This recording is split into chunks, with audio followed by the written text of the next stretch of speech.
Hablemos un poco de lo que es tomar territorio. A ver, hemos hablado de que sí, Dios quiere que evangelicemos, Dios nos ha dado tanta autoridad, Dios gobierna, gobierna con la iglesia. Han salido perlas, pero muy preciosas a lo largo de esta charla que estamos teniendo.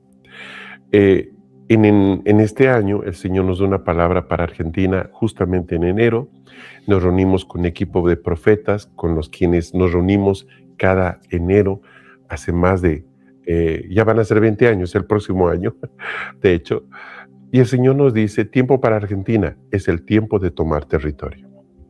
Y esta palabra nos movilizó mucho por dentro. ¿Qué significa tomar territorio?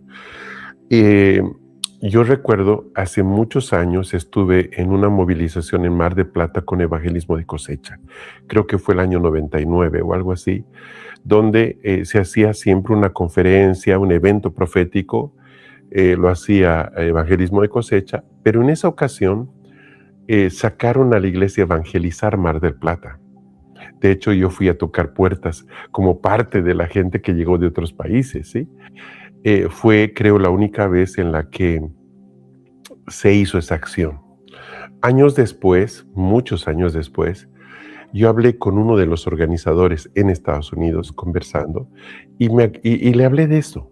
No sé si te conté esto, pero le hablé No. y le dije, ¿usted estuvo ahí? Sí. ¿Usted fue de los que organizó? Sí. Yo estuve en esa movilización en Mar de Plata. ¡Wow! ¿De verdad? Sí, wow, qué tremendo. Sí. Y le dije, ¿qué fallé? ¿Qué falló? Esa fue mi pregunta.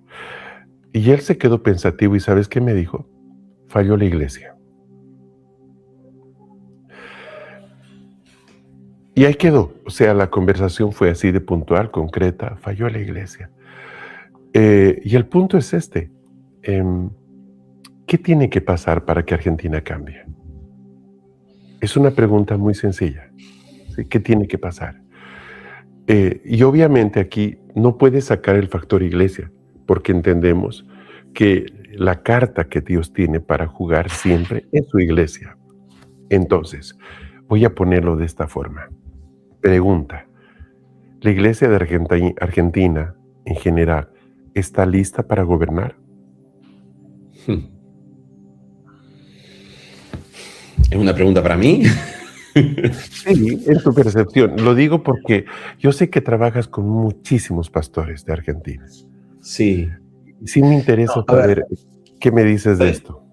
mira, la iglesia de Argentina, o las congregaciones, como me gusta decir, se dividen en dos grandes grupos. Las congregaciones multitudinarias, de los cuales los pastores son los más reconocidos, los más mencionados, pero es el menor grupo, es el grupo más pequeño. El grupo más grande de hermanos en Cristo está conformado por miles y miles de congregaciones de pequeños grupos, muy pequeñitos, que están metidos en el barrio periférico, en el pueblito, que no va a estar, no tiene el Ministerio de Sanidad, no tiene la visión, no tienen internet como otros, no trabajan así. Ese grupo de hermanos es un grupo totalmente muy enfocado en lo evangelístico. Es la mirada de la iglesia. No hay una mirada de yo puedo hacer algo. Nosotros como iglesia podemos hacer algo. Entonces, si hoy vos me preguntas a grandes rasgos, y bueno, sí, tenemos congregaciones grandes acá en Argentina que están metidas en tratar de hacer cosas, ¿sí? De generar cambios en la ciudad, de orar, de generar movimientos, son las que lideran los movimientos en las redes sociales. Pero no porque los lideren significa que se está produciendo un cambio. Porque en realidad la multitud está justamente en esa multiplicidad de congregaciones pequeñas, y esas congregaciones, que son muchísimas, eso sí que forman millones de personas, y no tengo miedo de decirlo. Argentina tiene un 19% de la población que forma parte de las iglesias evangélicas. Ese grupo no lo veo formado ni preparado, no lo veo entendido lo veo tratando de resolver el trauma, la necesidad, el querer ser más iglesia, el querer ser más personas en la congregación. Es como que admiran y buscan ese objetivo, ¿no? Entonces, creo que tenemos que cambiar una mentalidad y tenemos que llevar a una concientización por medio del Espíritu, obviamente, a la Iglesia de Cristo en Argentina a tomar su lugar como gobierno. Ahora, es aquí donde llegamos de alguna forma a la conclusión de todo esto, ¿sí? Vamos a empezar de esta forma. Si la iglesia es un cuerpo está formado por miembros. No todos los miembros hacen lo mismo. Hay miembros que nos sirven para una cosa y hay miembros que nos sirven para otra cosa. Pero si somos todos conscientes de esta cabeza, podemos funcionar. Aunque una mano sea muy diferente a un pie, van a servir a un objetivo común, que es el bienestar del cuerpo. Bien, punto 1. Punto 2, el entender de que como iglesia hemos recibido autoridad y hemos recibido poder. Los políticos solo tienen autoridad. La autoridad que ellos tienen es por el voto popular, pero ellos no tienen poder. Por eso se reúnen alrededor de ellos brujos, hechiceros, masones, cabalistas, todo lo que quieras. ¿Por qué? Porque ellos saben que para gobernar necesitan autoridad, pero también necesitan poder. Ejemplo, la autoridad les dio el derecho de tener una oficina en la Casa Rosada. El poder le da autoridad al gobierno para decir, paren los problemas, y los problemas paran. No porque saca a los policías, sino porque la gente le escucha, le cree y le obedece. Entonces, tú no obedeces a alguien solo por la autoridad, lo obedeces por esa impartición de poder. Y la iglesia tiene poder. Tercero, estamos conscientes de que más allá de que nuestro énfasis sea el evangelismo, cosa que es buena, lo que al final Dios espera es de que usemos el poder que nos ha dado de una manera correcta, ¿sí? ¿En qué sentido correcta? El Señor dice, me seréis testigos cuando seas revestidos de lo alto. Testigos, que la palabra es martus, mártir, etcétera, etcétera. El punto es este, nosotros como iglesia representamos a Cristo. ¿Cuándo? Cuando la imagen de Él está formándose en nosotros. Eso me lleva a un cuarto aspecto. Yo puedo evangelizar todo lo que quiera, pero eso no significa necesariamente que estoy transformando un lugar. Sí, es decir, podemos llenar de iglesias a Argentina y no por eso mañana Argentina va a ser mejor. ¿Cómo lo sabe usted? Estadísticas. Hay naciones donde el porcentaje de cristianos llega al 70% y siguen siendo naciones corruptas. Entonces, no es el número lo que marca la diferencia. De hecho, Dios se mueve por remanente más que por grandes multitudes. ¿Sí? De los 500 que reciben instrucción para quedarse en Jerusalén, apenas 120 reciben eso. Entonces, ¿cuál es el punto aquí? El punto es aquí de que más allá de que usted nos esté escuchando casualmente o intencionalmente, necesitamos, como pastores, ancianos, líderes, pongamos el nombre que queramos usar. Apóstoles, profetas, no vamos a entrar en detalle. Necesitamos ponernos de acuerdo en una tarea muy sencilla, tomar el territorio. Es decir, el hecho de que ocupemos todo el territorio no significa que lo hayamos tomado. La diferencia es esta. La diferencia no solo es que estemos ahí, sino que sepamos qué vamos a hacer estando ahí. De eso se trata. La ocupación no necesariamente da posesión. Podemos estar ahí, pero sentirnos ajenos, intrusos. Entonces, estamos haciendo una invitación intencional a que no importa dónde usted esté desarrollando el ministerio, nos pongamos de acuerdo para poner límites a la tiniebla. ¿Por qué? Y un poco lo decía un pastor, ahora que estuvimos en Salta hace poco. Él lo decía de esta forma: necesitamos hacer algo, decía, por Salta. Porque yo camino por la calle y encuentro un negocio de brujos. Cruzo al frente y veo a alguien que está haciendo sacrificios. Voy para allá y veo a San la Muerte. Voy por acá y veo que no se puede entrar a ese lugar porque los narcos han tomado ese vecindario. Y estamos creciendo como iglesia. Pero parecería que cada vez tenemos más sitio en contra de nosotros. Es decir, tenemos una menor presencia, aunque somos más, porque veo otros focos de grupos de personas con un espíritu totalmente contrario que están tomando la ciudad, literalmente. ¿Cómo? Cambiando el espíritu de la ciudad. Inseguridad, sensación de corrupción, suicidios, gente, por ejemplo, que ya no se anima a salir en la noche solos. ¿De qué me sirve estar llenando la ciudad de templos si la gente tiene miedo de salir de noche? Entonces yo creo que tenemos que ya a lo que se ha hecho, que es estar en los lugares, dar un paso más. Y es ejercer la autoridad que Dios nos ha dado para poner límite a esta hierba que nos quiere llenar el jardín. En ese sentido, Transformación Argentina lleva trabajando desde el año 2007-2008 sin parar, año tras año, para que se ponga límite a la tiniebla. Quizás usted nos está escuchando por primera vez. Contáctenos, escríbanos, simplemente para ayudarnos, para ponernos de acuerdo, para ayudar a que se levante un equipo de intercesión en la congregación donde usted está y que de esa manera podamos de alguna forma ayudarnos en la tarea que Dios nos ha dado, porque quizás aún usted mismo dice, mire, me pusieron unos espiritistas allá, tengo unos paleros por allá, tengo unos cubanos por allá, ¿y qué nota? No hay recursos, la gente no tiene dinero, nos reunimos a cantar y parece que el techo fuera de bronce. ¿Qué está pasando? ¿Quién está ganando esta guerra? ¿De quién está haciendo esto? ¿Por qué no tenemos a la gente convirtiéndose a mares?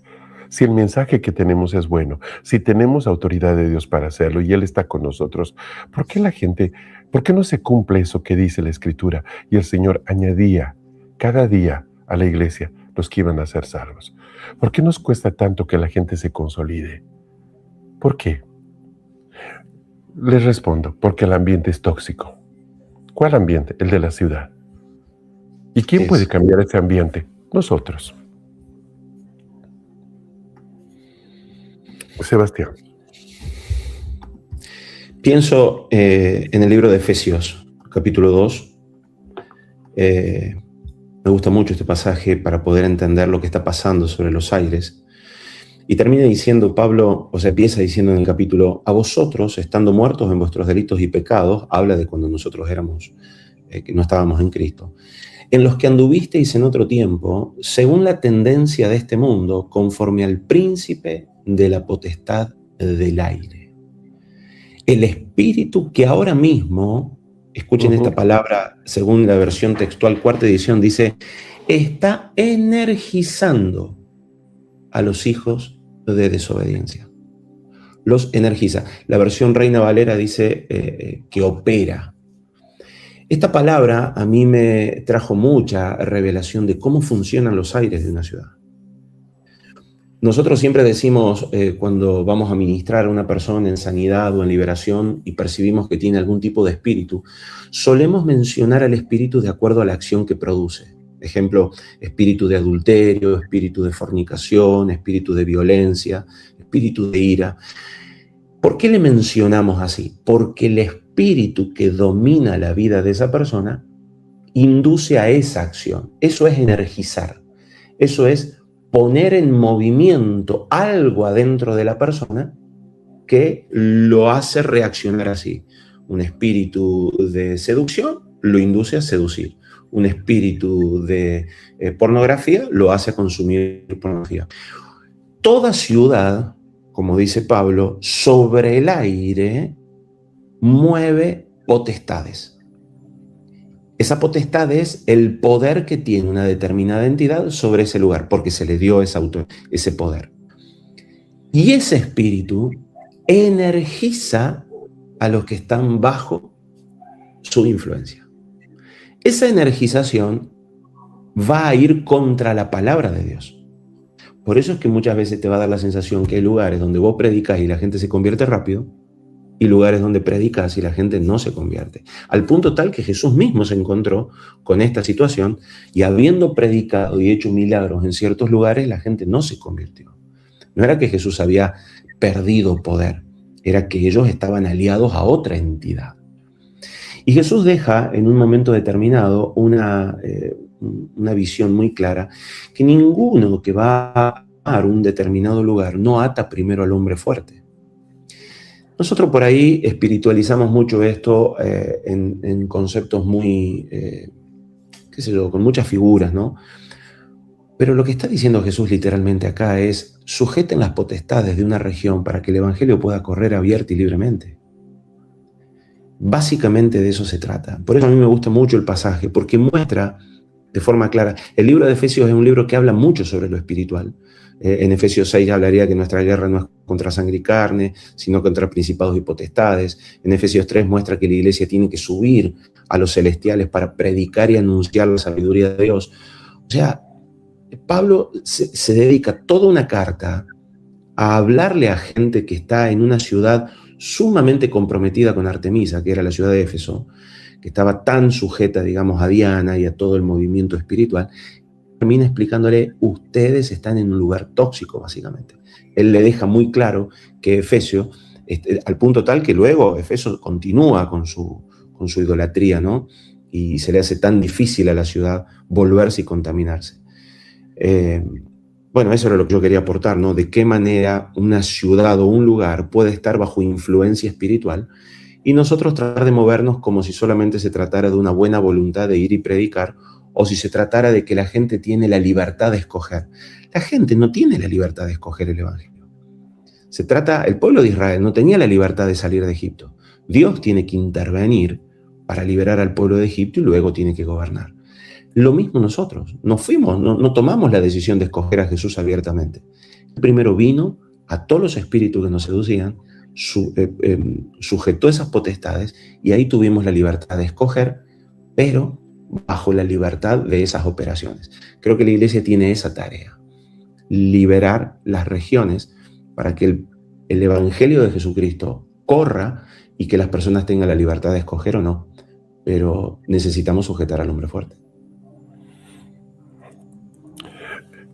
De hecho, la palabra, el libro de Hechos relata con mucha precisión lo que pasó ahí en Éfeso, y es interesante porque si bien Pablo da un golpe tremendo, que se nota porque la gente traía los libros de magia y los quemaba públicamente. Ahí se golpea terriblemente este espíritu.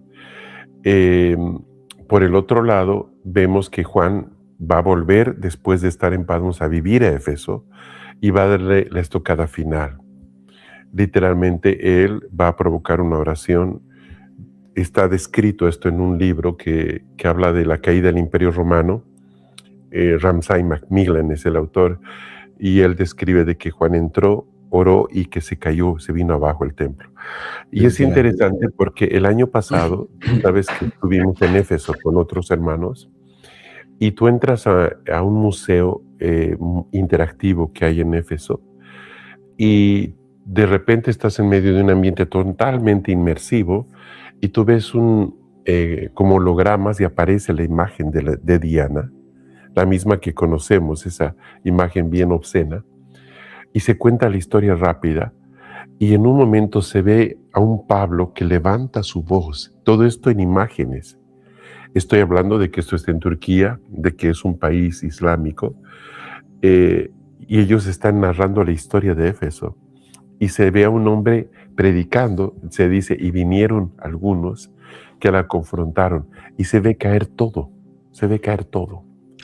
Todo esto lo estás viendo por todo lado, que caen las columnas del templo, se destruye una de las maravillas del mundo, que era el templo de Éfeso. Claro. Se destruye todo.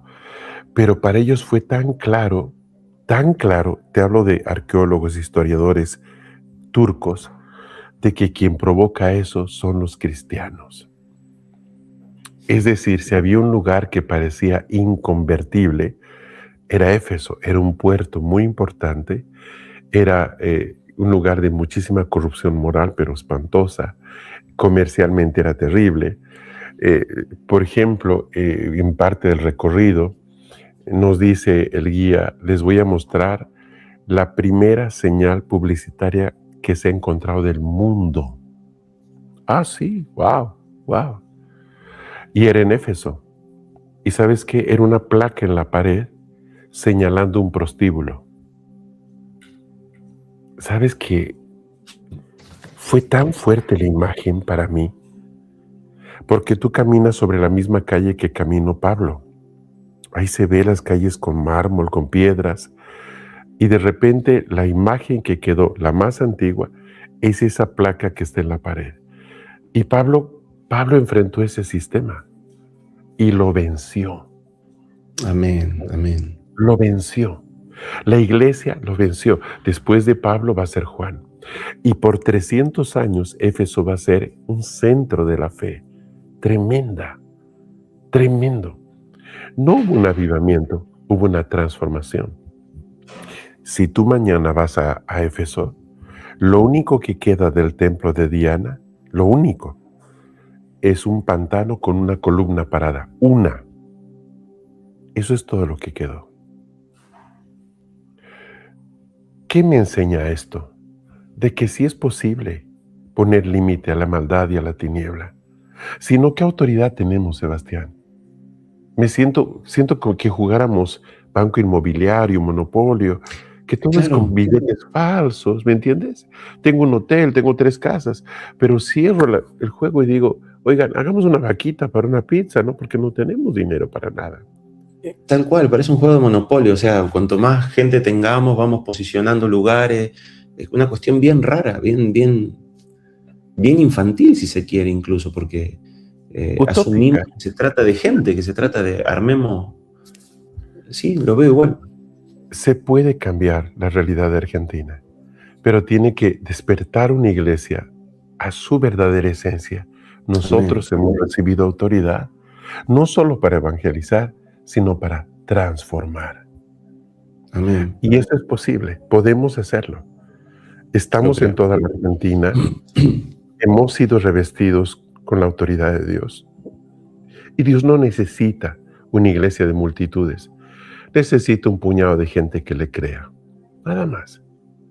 Y yo creo que no, sí, con eso actúa. Yo creo que en Argentina hay ese grupo de gente.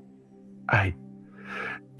Y aprovecho, abro este espacio para, no importa de qué país nos está mirando, es muy probable que haya un equipo de transformación ahí. Contacte a estas personas, escríbanos y no se quede ahí. Sea uno de los que pone límite a la tiniebla.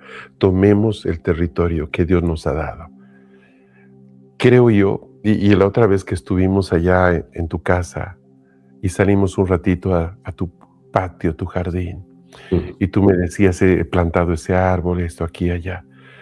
Y yo miraba y decía, qué hermosa es la heredad que nos has dado. Es decir, estamos de paso.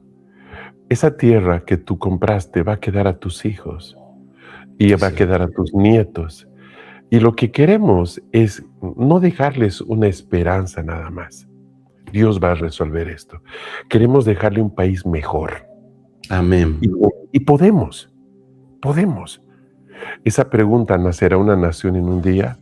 Sí es posible. Es posible que nazca en un día.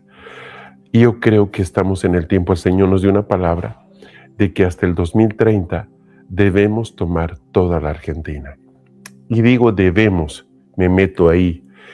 Tomar no significa irle a echar aceite, significa que tomemos conciencia de quiénes somos como iglesia y digamos, hasta aquí llegó la tiniebla. Amén. Hasta aquí podemos hacer el cambio. Sebastián, estamos a minutos casi de terminar. Te dejo las palabras finales. Habla con la gente. Sí, esto que acaba de decir Fernando es algo que lo creemos totalmente. Creo que hay una ventana de gracia que se abre hasta el 2030, donde el Señor nos faculta a tomar territorios. Yo sé que para muchas personas el tema de las agendas de Dios son un poco particulares y solemos decir cosas, bueno, pero siempre vamos a poder tomar territorio o siempre vamos a poder hacer las cosas. Quizás sea cierto, pero hay momentos donde hay una gracia especial. Hay momentos donde Dios abre como el empujón, como diciendo, mira, acá se te va a hacer más fácil esto. Este es el tiempo para. Fíjense que no siempre es tiempo para todo. La misma escritura deja muy en claro que hay tiempo para todo. Tiempo para sembrar, para cosechar, para derribar, para edificar. Y este es un tiempo donde el Señor nos habilita a tomar territorios. Y esa toma de territorios no solo tiene que ver con lo físico, como un lugar o como un espacio, sino que tiene que ver con nuestra casa, nuestras vidas, nuestras familias, y luego ir extendiéndose a las congregaciones en las cuales estamos caminando, ayudando, y aún los territorios que se les asignó a nuestras congregaciones donde nosotros estamos. Y yo quiero reforzar esta invitación que está haciendo Fernando, que tiene que ver con tomar contacto con hermanos y reconocer al cuerpo que está trabajando en esto. Yo siempre digo, si quisiera aprender medicina, me voy a juntar con médicos. Si quisiera aprender arquitectura, me voy a juntar con aquellos que estudian arquitectura y con arquitectos. Si queremos tomar territorio, juntémonos con aquellos que queremos tomar territorios. Es decir, si estás entendiendo que esta palabra es para tu vida y estás creyendo que Dios abrió una ventana de gracia, yo te invito a que nos juntemos y caminemos juntos. Este caminar juntos no tiene que ver con estar uno bajo autoridad de otro o estas redes que se arman hoy. No, tiene que ver con qué están haciendo con esto, para dónde van con este tema, cómo creen que se puede confrontar el narcotráfico en nuestra ciudad y de esa manera ir poniéndonos de acuerdo como cuerpo de Cristo en toda nuestro precioso país. Creo que Dios anhela la unidad del cuerpo y la funcionalidad. La unidad ya está establecida. La funcionalidad es otro capítulo y es lo que nosotros tenemos que aprender a llevar adelante. Así que con mucha humildad les animo a caminar con gente entendida en aquello que ustedes quieren desarrollar. Y si esto es tomar territorios, gobernar y conquistar según el diseño de la Escritura, creo que es una buena oportunidad que podamos hacerlo juntos. Es así, me uno a tus palabras y yo no quiero de pasar este momento para agradecer a Dios por Argentina. Creo yo que de alguna forma, Sebastián, y yo no sé exactamente por qué es, pero los ojos de las naciones están sobre Argentina. Y esta es una constante, no es algo que pase de vez en vez. Es decir, tú estás recorriendo Europa y tú le dices, yo soy de la Argentina, y saben, o reconocen la bandera argentina. Será por el fútbol, será por el tango, no sé por qué sea. Pero yo sé algo, si se da una transformación en Argentina, todo el mundo lo va a ver. No solamente los argentinos, todo el mundo lo va a ver. Y si esta transformación la hace el Señor y la Iglesia, todo el mundo va a glorificar a Dios por eso. Amén. Amén. Entonces, no es algo que solamente tiene que ver con Argentina. Quisiera poder decir eso de otros países, pero no es verdad. Te digo, uno puede confundir la bandera de qué país es esta, pero la bandera de Argentina, de alguna forma, la reconocen en Australia, en Nueva Zelanda, en Canadá, en cualquier parte. Y es que los ojos del mundo están sobre esta nación. Entonces, sí nos interesa que algo pase, que algo pase. Hagamos que algo pase. ¿Qué les parece? Amén. Hagamos Amén. que algo pase. Eso es todo. No lo queremos sacar de donde está ni lo que está haciendo. No. Honramos eso y lo bendecimos. Pero ¿qué tal si al mismo tiempo usted decide poner límite a las hierbas para que todo ese grupo que Dios quiere traer, pero que el príncipe de la potestad del aire no les deja, sea atado, para que toda esa multitud pueda llegar y que podamos poner límite a esa oscuridad que nos quiere gobernar? Podemos Amén. hacerlo. Hay antecedentes históricos de esto. y queremos poner a Argentina en esa lista de naciones donde está pasando cosas. Sebastián, gracias. Un tiempo que disfrute mucho. Gracias a vos, Fer, y por supuesto que gracias a cada uno de los que está orando por esta nación y que está orando por su nación. Muchas gracias. Gracias, amigo. A ustedes, pues simplemente gracias. En unos días estaremos en otro episodio, en otra sesión de trabajo, tratando otro de los temas de todo esto que significa tomemos territorio. Los bendigo, un abrazo fuerte. Adiós.